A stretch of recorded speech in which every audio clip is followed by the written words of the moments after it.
আচ্ছা নাতি, শুনতেছি দেশে গণভোট হইব।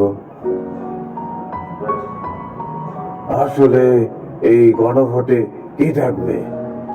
এই গণভোট মূলত 4টি প্রধান বিষয়ের উপরে জনগণের রায় চাওয়া হবে। 1.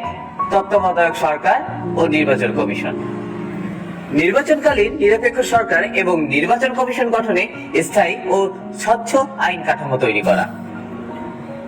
2. দ্বিকক্ষ বিশিষ্ট সংসদ। ভবিষ্যতে বাংলাদেশের সংসদকে 2 কক্ষ বিশিষ্ট উচ্চকক্ষ ও নিম্নকক্ষ করা হবে কিনা।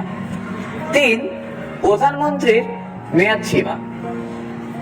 একজন ব্যক্তি 2 মেয়াদের বেশি প্রধানমন্ত্রী থাকতে পারবে না, এই বিধান কার্যকর করা।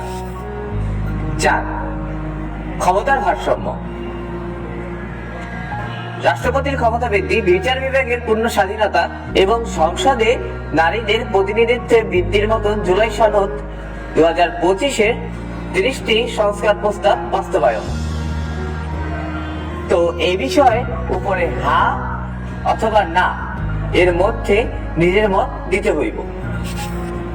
এইবার বুঝছি ব্যাপারটা।